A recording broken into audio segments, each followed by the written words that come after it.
السلام عليكم ورحمة الله وبركاته. الحمد لله رب العالمين والصلاة والسلام على رسوله الكريم وعلى آله وصحبه ومن سار على نهجه إلى يوم الدين وسلم تسليما كثيرا. أما بعد. اور جن میں خصوصی طور پر مصعب بن عمیر رضی اللہ تعالیٰ عنہ جن کو آپ نے خاص طور پر بھیجا مدینہ میں دعوت دینے کے لیے، لوگوں کو اللہ کا دین پڑھانے سکھانے کے لیے. تو مدینہ میں دعوت پھیلتی ہے، تو چنانچہ 12 نبوت کے بعد جب 13 نبوت تھی، نبوت کا 13واں سال تھا،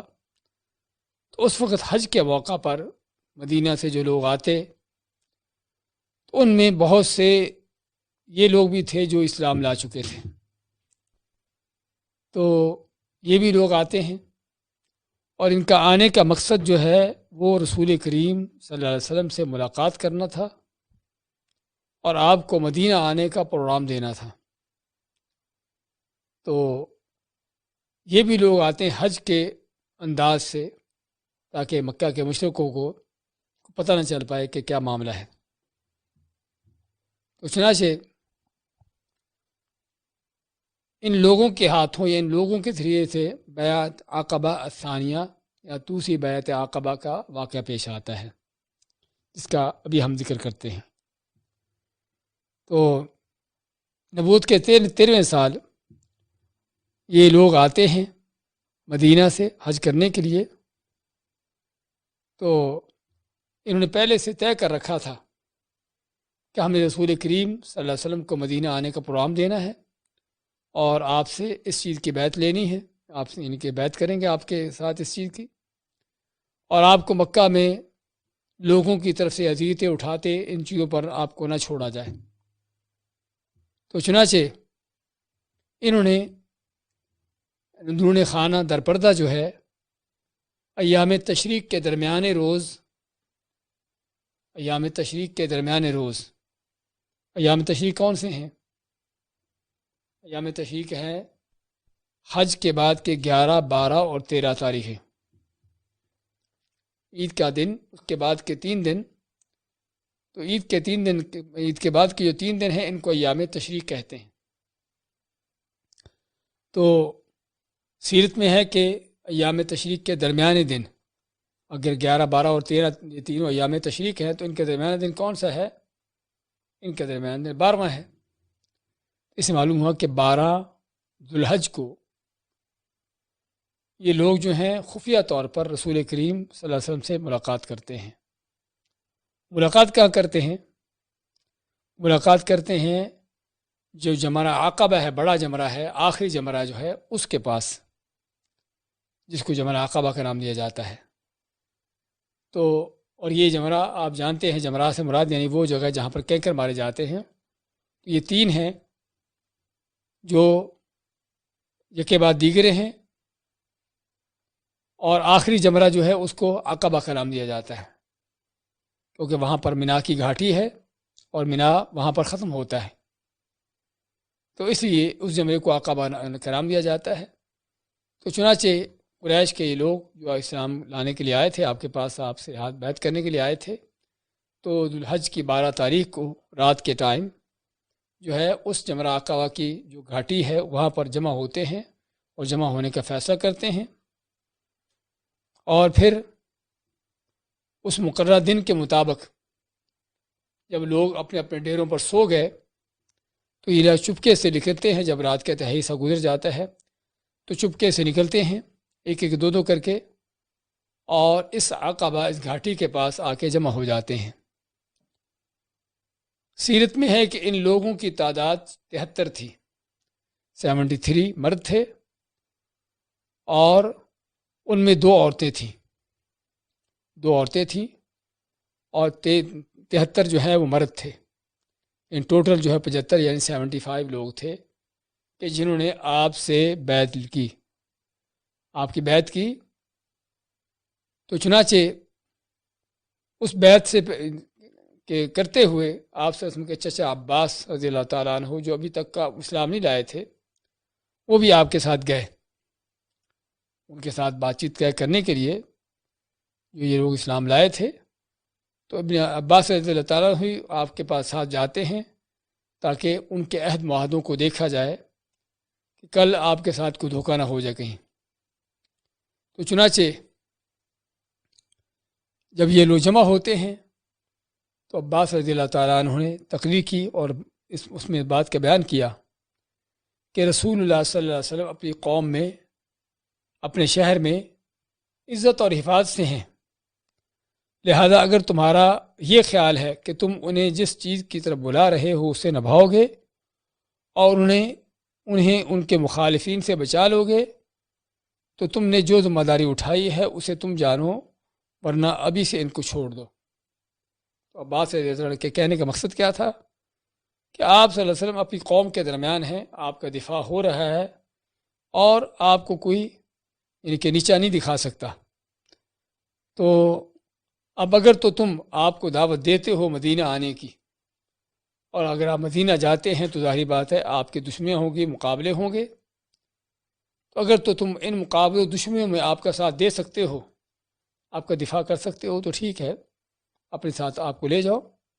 لیکن اگر نہیں کر سکتے تو پھر ان کو اسی شہر میں چھوڑ دو جو ان کی قوم قبیلے کا شہر ہے۔ تو یہ تھا عباس رضی اللہ تعالیٰ عنہ کا ان کو کہنا، اور اس میں ہمیں صاف پتہ چل رہا ہے کہ عباس رضی اللہ تعالیٰ عنہ کا ان کا یہ کہنا باقی سرداروں کو یہ کہنے کا مقصد کیا تھا؟ یہ مقصد تھا کہ تاکہ پہلے سے سوچ فکر کر لیں کہ کہیں یہ نہ ہو کہ جذبات میں آ کر آپ کو ساتھ لے جائیں یا مدینہ آنے کی دعوت دے دیں اور بعد میں جب دباؤ پڑے کفر کی طرف سے تو اس وقت جو ہے وہ آپ کا دفاع کرنا چھوڑ دیں، ایسی چیز نہ ہو۔ تو چنانچہ اس میں بعض صحابہ پھر اٹھ کے کھڑے ہوتے ہیں اور بڑے حوصلہ افزا کلمات کہتے ہیں۔ تو انہی میں سے صحابی براء بن معرور کا کہنا ہے، کیا کہتے ہیں، فخذ لنفسک ولربک وما احببت، کہ آپ نے جو اپنے لیے اور اپنے رب کے بارے میں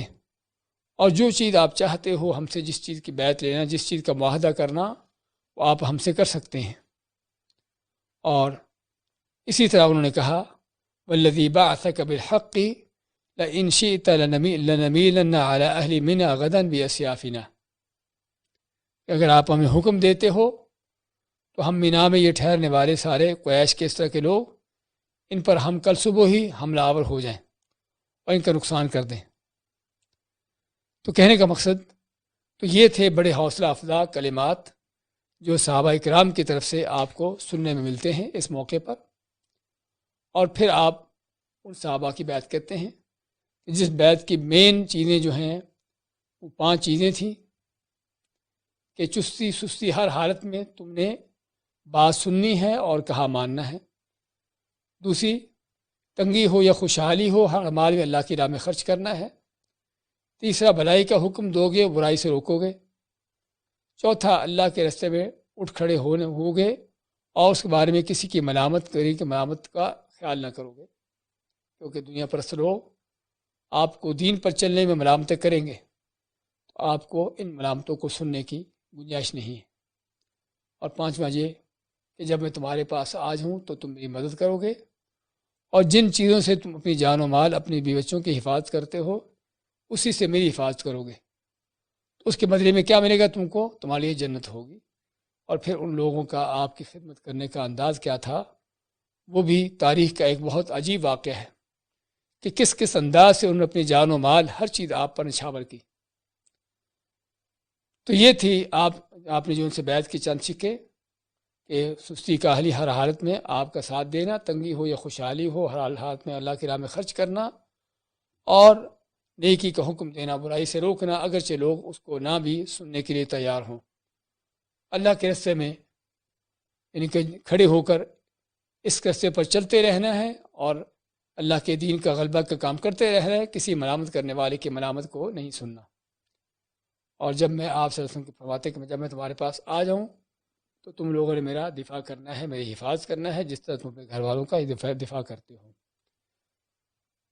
تو اس پر جب آپ نے یہ بیعت لی تو براء بن معرور وہی صحابی ان کا ہم نے ذکر کیا ہے، آپ کا ہاتھ پکڑ کر کہا اس ذات کی قسم جس نے آپ کو حق کے ساتھ بھیجا ہے، ہم یقیناً اس چیز سے آپ کی حفاظت کریں گے جس سے اپنے بال بچوں کی حفاظت کرتے ہیں، لیکن لہذا اب آپ ہم سے بیعت لیجئے، ہم اللہ کی قسم فرزندان درب و حرب ہیں، ہتھیار ہمارا کھلونا ہے، اور ہماری یہی ریت ہے، باپ دادا سے چلی آ رہی ہے، یعنی یہی ہمارا کلچر ہے، باپ دادا سے لے کر کے ہتھیاروں کو چلانا، جنگ لڑنا۔ تو آپ نہ سمجھے کہ ہم کسی جگہ پر پیچھے ہٹ جائیں گے۔ اور اسی طرح کی بات صحابہ باتیں کرتے ہیں، حتیٰ کہ ہم خصوصاً بات یہاں پر کرنا چاہیں گے اسعد بن زرارہ رضی اللہ تعالیٰ عنہ کی، کہ جنہوں نے مدینہ میں اسلام پھیلانے میں بہت بڑا کردار ادا کیا تھا۔ تو چنانچہ ان صحابہ میں جو بیعت لینے آئے تھے ان میں اسعد بن زرارہ بھی ہیں۔ تو وہ کیا کہتے ہیں؟ اسعد بن زرارہ کہتے ہیں کہ دیکھو مدینہ والو، یثرب والو، دیکھو کہ ہم آپ کے پاس پہنچے ہیں، لمبا سفر طے کر کے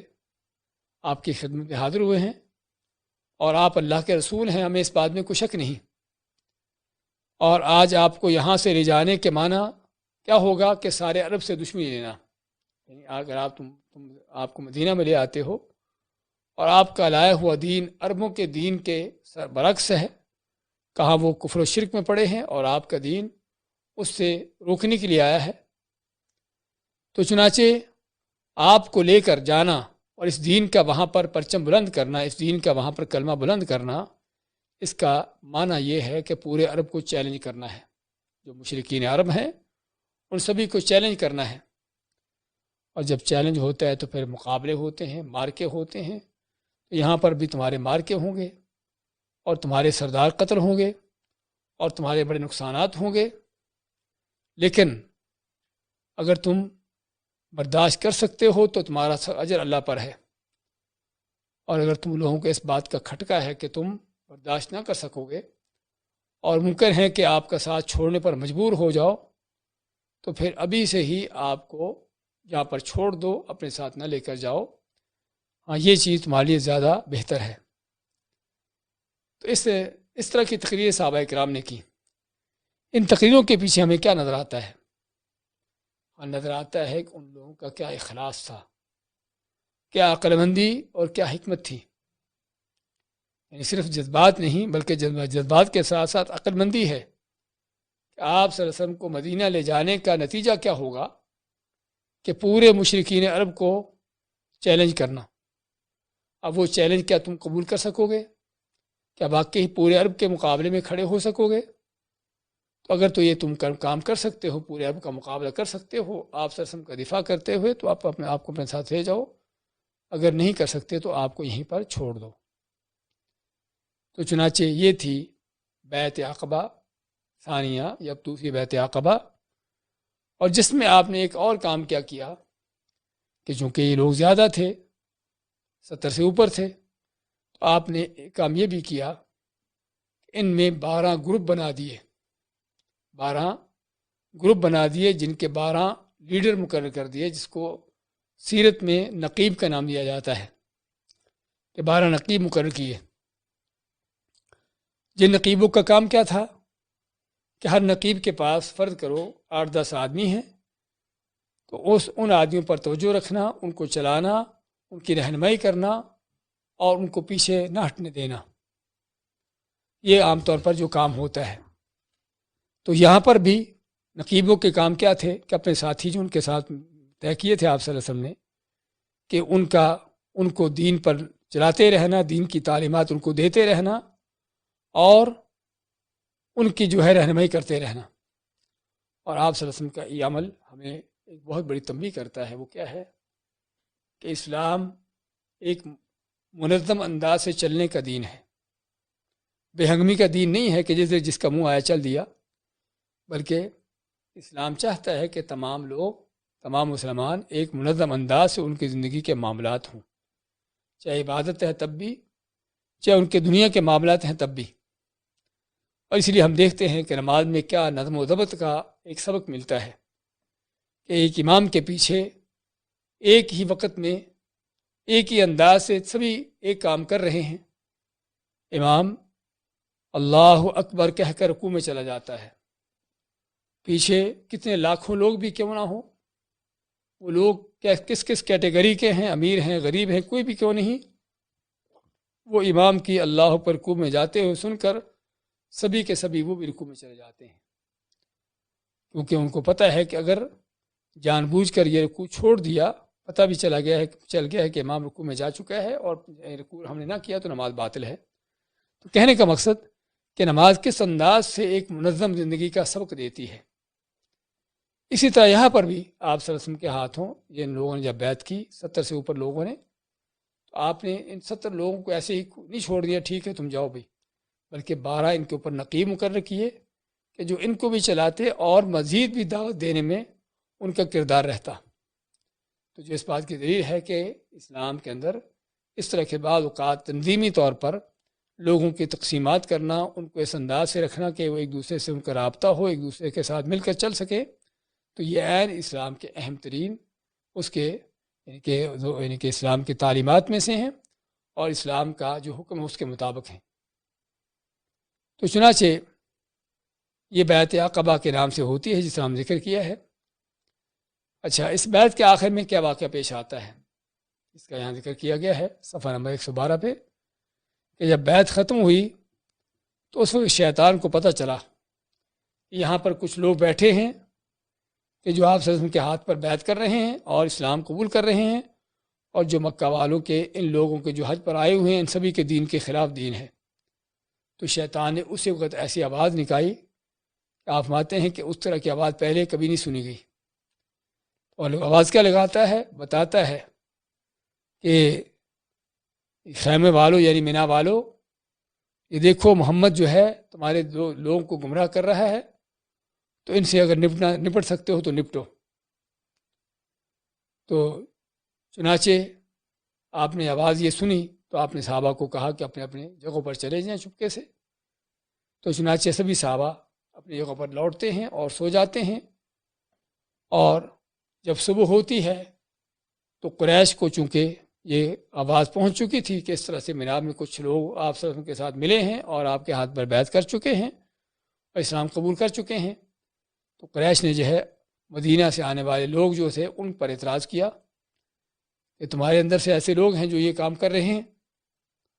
تو قریش نے آگے سے انکار کر دیا کہ ہمارے اندر کوئی ایسی چیز نہیں ہے، کیونکہ قریش کو پتہ ہی نہیں تھا کیا کیا ہوا ہے، یعنی قریش نہیں بلکہ مدینہ والوں کو، مدینہ کے کافروں کو پتہ ہی نہیں تھا کہ کیا ہوا ہے۔ تو قریش کا انہوں نے قریش کو چپ کروا دیا کہ ہمارے اندر کوئی ایسی بات نہیں جو تم کہہ رہے ہو، لیکن قریش نے اپنی تحقیق جاری رکھی حتیٰ کہ ان کو واقعی پتہ چل گیا کہ واقعی بات جو صحیح تھی جو ہوا تھا۔ تو چنانچہ جب مدینہ کے لوگ مدینہ کی طرف روانہ ہو چکے ہوتے ہیں تو اس وقت پیچھے اپنے کچھ لوگوں کو دوڑاتے ہیں، تو یہ مدینہ میں یعنی کہ قریش کے لوگ جو مدینہ والوں کے پیچھے جاتے ہیں تو ان میں باقی لوگ تو چونکہ بہت آگے نکل چکے تھے،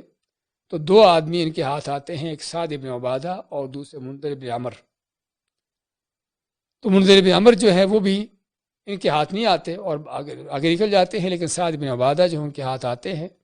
تو ان کو مارتے پیٹتے اور مکہ لاتے ہیں، لیکن مکہ کے ایک سردار مطعم بن عدی نے ان کو چھڑایا اور بچایا اور کہا کہ یہ مدینہ ہے جہاں سے ہمارے قافلے گزرتے ہیں اور یہ لوگ ہمارے قافلوں کا دفاع کرتے ہیں، کیسے تم ان کو مار رہے ہو؟ اور سعد بن عبادہ رضی اللہ تعالیٰ عنہ مدینہ کے سرداروں میں سے سردار تھے۔ تو چنانچہ یہ شیطان کی اس کا واویلا، جسے کیا پتہ چلتا ہے کہ شیطان ہر وقت کس قدر کوشش میں ہے کہ کوئی بھی حق کی بات کہیں پھیل نہ جائے۔ تو چنانچہ یہ ہے بیعت عقبہ ثانیہ یا بیعت عقبہ دوسری بیعت عقبہ، جس کا حقیقت میں تاریخ کا رخ پھیرنے میں بہت بڑا کردار تھا۔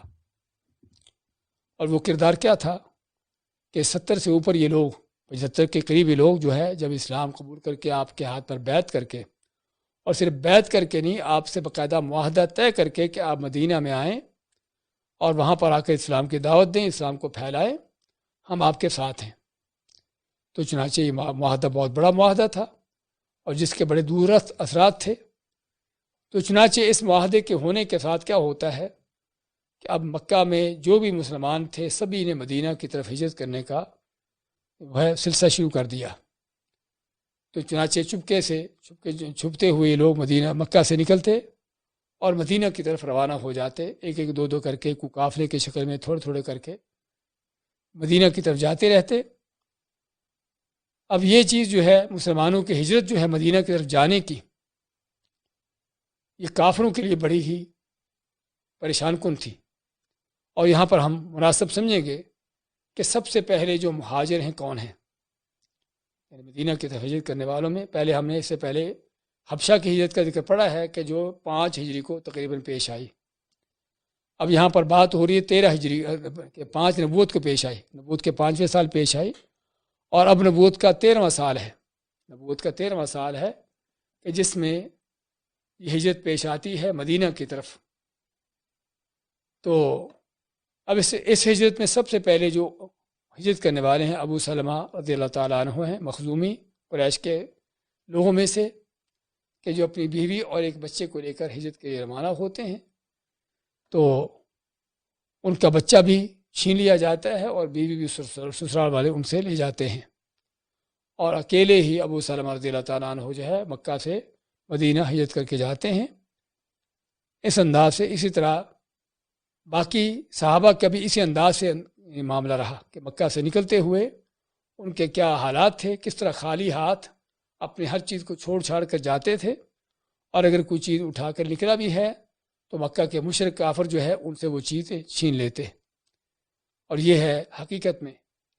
ہجرت کا بہت بڑا وہ عظیم باب، جو کہ پتہ چلتا ہے کہ جب آدمی سچا مسلمان بن جاتا ہے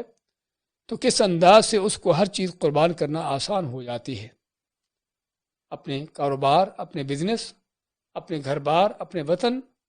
مال و دولت، ہر چیز کو چھوڑ کر انسان کیسے جو ہے اللہ کے دین پر چل پڑتا ہے، اور اللہ کے راستے میں نکل پڑتا ہے۔ وَمِنَ النَّاسِ مَن يَشْرِي نَفْسَهُ ابْتِغَاءَ مَرْضَاتِ اللَّهِ، سورہ بقرہ دوسرے پارے کی آیت کہ جس میں اللہ فرماتا ہے کہ لوگوں میں سے کچھ وہ بھی ہیں کہ جو اپنے آپ کو بیچ ڈالتے ہیں اللہ کی رضا کے لیے، اپنے آپ کو بیچ ڈالتے ہیں اللہ کے لیے۔ انہی میں صہیب رومی رضی اللہ تعالیٰ عنہ کا ذکر آتا ہے سیرت میں۔ صہیب رومی جو کہ روم کے رہنے والے تھے، قریشی عربی نہیں تھے، تو یہ بھی مکہ سے جب جانے لگے، ہجرت کرنے لگے، تو مکہ والوں نے کہا کہ یہ مال جو تم لے کے جا رہے ہو، یہ تو مال تم نے ہم سے کمایا ہوا ہے، تمہیں اس مال کو لے جانے کا کوئی حق نہیں۔ یہ ان کی صرف بدماشی تھی مکہ والوں کی، ان کی فرعونیت تھی، ورنہ ایک آدمی خود اپنے خون پسینے سے مال کماتا ہے، حلال روزی کماتا ہے، تو اسلام نے اس کو پورا حق دیا ہے اب اس مال کو خرچ کرنے کا جائز طریقوں سے۔ یہ نہیں کہ وہ مال کسی جن سے حاصل کیا ہے، جن سے کمایا ہے، ان کو واپس کرنا ہے، یہ بات تھوڑی ہے۔ لیکن بعض کا جب بدماشی چھائی ہوتی ہے تو اس وقت اس طرح کے کام ہوتے ہیں۔ تو چنانچہ صہیب کہتے ہیں کہ اگر تم کو مال میں اپنا دے دوں تو کیا تم مجھے چھوڑتے ہو؟ تو انہوں نے کہا کہ ہمیں تم سے کوئی اعتراض نہیں، تم جہاں جانے چاہتے ہو جاؤ، لیکن یہ مال نہیں لے جا سکتے۔ تو پھر اپنا مال ان کے حوالے کرتے ہیں۔ ان کے بارے میں آیت نازل ہوتی ہے وَمِنَ النَّاسِ مَن يَشْرِي نَفْسَهُ ابْتِغَاءَ مَرْضَاتِ اللَّهِ، کہ کچھ اللہ کے وہ بھی بندے ہیں کہ جو اپنے آپ کو بیچ ڈالتے ہیں اللہ کی رضا کے لیے۔ تو چنانچہ یہ مسلمانوں کی ہجرت کا واقعہ۔ اب اس ہجرت کے اثرات کیا تھے؟ اس ہجرت کے اثرات اور مکہ سے باہر خصوصاً مدینہ میں اسلام کا اس قدر پھیل جانا، اور پھر صحابہ کو وہاں پر ہجرت کر کے پہنچنا، یہ وہ ساری چیزیں جو قریش کے لیے بہت بڑی سردردی تھی۔ تو چنانچہ قریش جو ہے اپنے پارلیمنٹ کہ جس کو دارالندوہ کا نام دیا جاتا تھا، اس میں جمع ہوتے ہیں۔ جمعرات کا دن تھا، سفر کے مہینے کے 26 تاریخ، اور نبوت کا 14واں سال تھا۔ 14واں سال ہونے کا معنی اسی سال آپ 2-3 مہینے کے بعد ہجرت کرتے ہیں، بلکہ اگلے مہینے ہی آپ کی سفر کے مہینے میں، یعنی کہ سفر کے مہینے کا یہ واقعہ ہے جب قریش نے پارلیمنٹ کی، اور ربیع الاول کا اگلا مہینہ تھا جس میں آپ کی ہجرت تھی۔ تو چنانچہ قریش کے لوگ اپنے پارلیمنٹ دارالندوہ میں جمع ہوتے ہیں، اور جمع ہونے کا مقصد جو ہے وہ اسی بات پر غور و خوض کرنا کہ محمد صلی اللہ علیہ وسلم کا دین جو پھیل رہا ہے، اور آپ کے ساتھی جو بڑھتے ہی چلے جا رہے ہیں اور پھیلتے چلے جا رہے ہیں، تو ان کے لیے ایک ان کے دین کو، کفر کے دین کو، شرک کے دین کو ایک بہت بڑا چیلنج تھا۔ تو چنانچہ قریش کے سردار جمع ہوتے ہیں تاکہ اس کے بارے میں دیکھا جائے کہ اس کا کیا حل کیا جائے۔ اور شیطان نے چونکہ دیکھا کہ یہ لوگ جمع ہو رہے ہیں اور میری بھی شرکت ان کے ساتھ ضروری ہے تاکہ شیطان کا کام چلتا رہے، تو چنانچہ اجتماع شروع ہوتا ہے اور آپ کے بارے مشورے ہوتے ہیں کہ کس طرح آپ سے جان چھڑائی جائے اور کس طرح آپ کا معاملہ روکا جائے۔ تو ابو الاسود نام کے کافر کے سردار کیا کہتے ہیں کہ آپ کو مکہ سے نکال دیتے ہیں اور آپ نکل کر کہیں اور جگہ چلے جائیں اور وہ جانے، آپ کا کام جانے، ہماری بات ختم ہو جائے گی۔ تو شیطان کیا کہتا ہے؟ اس نے کہا کہ دیکھو، آپ کا کہیں پر جانا اور وہاں پر جہاں جائیں گے آپ کے ساتھی بڑھتے چلے جائیں گے، آپ کا دین پھیلتا چلا جائے گا اور پھر یہ قوت پکڑتے ہوئے ایک دن مضبوط قوت طاقت بن کر تم ہی کو کچل دے گا۔ اس لیے شیطان کہتا ہے کہ یہ مشورہ کو اچھا نہیں ہے کہ آپ کو کسی اور جگہ نکال دیا جائے، بلکہ آپ جہاں بھی جائیں گے یہ دین پھیل دے گا۔ اور شیطان کو بات اپنے لحاظ سے صحیح تھی، کیونکہ شیطان کا کام تو خیر سے روکنا ہے اور خیر کو مٹانا ہے، تو چنانچہ اگر یہ خیر کہیں اور بھی ہو تب بھی شیطان کو تو برداشت نہیں ہے۔ تو پھر دوسرا آدمی مشورہ دیتا ہے، ابو البختری جو قریش کے سرداروں میں سے ہے، اس کا مشورہ کیا تھا کہ آپ کو قید کر دیا جائے، بند کر دیا جائے، کہ جہاں سے آپ کا کسی کے ساتھ میل ملاپ کوئی دیکھنا دکھانا بھی نہ ہو، اور اسی طرح سے آپ کو وہاں پر پڑا رہنے دیا جائے حتیٰ کہ آپ کا خاتمہ ہو جائے۔ تو یہ جو شیخ بیٹھے تھے شیطان کی شکل میں، انہوں نے کیا کہا کہ یہ بھی مشورہ کو اچھا نہیں ہے، اگر آپ کو بند کرو گے تو آپ کے ساتھی ہیں، آپ کے صحابی ہیں، اور ایک دن قوت طاقت پکڑ کر ان کو ایک دن قوت طاقت ملے گی تو وہ آپ کے خلاف، آپ کو بچانے کے لیے، آپ کو چھڑانے کے لیے اٹھیں گے اور آپ کو نکال کر لے جائیں گے۔ اس لیے قید کرنا بھی آپ کو، آپ کی دعوت کو روکنے کا کوئی حل نہیں ہے۔ یعنی اس کی نظر میں حل یہی تھا کہ آپ کو کسی نہ کسی طریقے سے ختم کیا جائے۔ تو چنانچہ پھر اس کا، شیطان کا اصل جو ایجنٹ تھا ابو جہل، وہ کھڑا ہوتا ہے اور کھڑا ہو کر کہتا ہے کہ میرے پاس ایک ایسی رائے ہے کہ جو تمہارے کسی کو سمجھ بوجھ نہیں آئی۔ تو پوچھا لوگوں نے کہ تمہاری کیا رائے ہے؟ اس نے کہا کہ میری رائے یہ ہے کہ قریش کے ہر خاندان کا ایک نوجوان لیا جائے، اور وہ نوجوان کہ جو بڑا تلوار کا ماہر ہو اور اسلحے کو چلانا جانتا ہو اچھی طرح، تو قریش کے ہر خاندان سے ایک اس طرح نوجوان آئے، اور جب آپ صلی اللہ علیہ وسلم گھر میں ہوں، آپ کے گھر پر پہرا ہو ان کا، اور جیسے آپ گھر سے نکلیں تو آپ پر سبھی ایک ساتھ ہی آپ پر تلواریں چلا کر آپ کا کام ختم کر دیں، تاکہ جو ہے آپ ختم بھی ہو جائیں نعوذ باللہ، اور ساتھ یہ بھی ہے کہ آپ کا جو ختم کرنے پر، قتل کرنے پر جو آپ کے خاندان بنو ہاشم کی طرف سے جو غضب و غضب نازل ہو سکتا تھا، تاکہ وہ بھی نہ ہو، کیونکہ بنو ہاشم اتنے لوگوں سے لڑنے سے تو رہے، تو نہ وہ لڑ سکیں گے تم سے اور نہ ہی تمہارے مقابلے پر کھڑے ہو سکیں گے۔ تو یہ تھی ابو جہل کی رائے، جس کو شیطان کہتا ہے کہ اصل رائے، اصل مشورہ یہ ہے کہ واقعی ہی آپ کو ختم کرنا ضروری ہے، اور ختم کرنے کے لیے کیا ہے کہ بیچے جائے کہ کسی ایک خاندان کے اوپر یہ معاملہ آئے، اس انداز سے آپ کو قتل کیا جائے کہ سبھی خاندانوں پر، پورے قریش پر آ جائے، اور کوئی قریش کا مقابلہ کرنے والا نہیں ہے مکہ میں اس وقت۔ تو اس سے کیا ہوگا کہ آپ کا خاتمہ بھی ہو جائے گا، اور ساتھ ہی جو ہے وہ کیا ہے کہ قریش کی طرف یا آپ کے خاندان کی طرف سے جو یعنی کہ بدلہ لینے کا، انتقام لینے کا معاملہ ہے، وہ بھی ختم ہو جائے گا۔ تو یہ تھی قریش کی اپنی پارلیمنٹ میں ان کی میٹنگ، کہ جس میٹنگ کا مقصد جو تھا وہ آپ صلی اللہ علیہ وسلم سے جان چھڑانا تھا، کس طرح سے چھڑائی جائے، جس کا قرآن میں سورۃ انفال میں اللہ نے ذکر فرمایا ہے۔ اور یہ سبق ہمیں کس چیز کا ملتا ہے؟ اس بات سے ہمیں سبق ملتا ہے کہ حق کا داعی، حق کی دعوت جو ہے وہ کسی بھی حالت میں، کسی بھی زمانے میں کفر کے باطل پرست لوگ جو ہیں اس کو برداشت نہیں کرتے، چاہے آدمی کتنا بھی حکمت عملی سے چلنے والا کیوں نہ ہو، کتنا بھی اچھے سے اچھے انداز اس نے کیوں نہ اپنائے ہوں، لیکن پھر بھی باطل پرستوں کو یہ ساری چیزیں ان کو گوارا نہیں ہوتی۔ وہ چاہتے ہیں کہ کسی نہ کسی طریقے سے حق کو مٹایا جائے، اور ہمیں یہ رسول اکرم صلی اللہ علیہ وسلم کی سیرت میں واضح طور پر نظر آتا ہے کہ آپ سے بڑھ کر کون ہے کہ جو اپنی دعوت میں حکمت عملی رکھتا ہو، اپنی دعوت میں آسان اور نرم پہلو رکھتا ہو، اور لوگوں کو بہتر سے بہتر اچھے سے اچھے الفاظ کے ساتھ ان کو دعوت دیتا ہو، لیکن اس کے باوجود بھی آپ کے خلاف اس قدر سازشیں کہ آپ کو قتل کرنے کی، ختم کرنے کی اور آپ سے جان چھڑانے کی، اس بات کی دلیل ہے کہ آدمی حق کی دعوت دینے والا کتنا بھی اچھا انداز کیوں نہ اپنا لے، لیکن باطل پرست لوگ جو ہیں وہ پھر بھی اس حق کو قبول کرنے کے لیے تیار نہیں ہوتے، بلکہ تیار ہونے کے بجائے اس حق کو مٹانا، اس حق کو ختم کرنا ان کی کوشش یہی رہتی ہے۔ تو یہ تھے آج کے حوالے سے ہم نے جو چیزیں لی ہیں۔ پہلے تو بیعت عقبہ ثانیہ جو دوسری بیعت عقبہ ہے، اس کے کیا بڑے نتائج تھے، وہ بیعت عقبہ کب پیش آئی کہ ہجرت کے 13ویں سال، اس کو بیعت عقبہ کیوں کہا گیا؟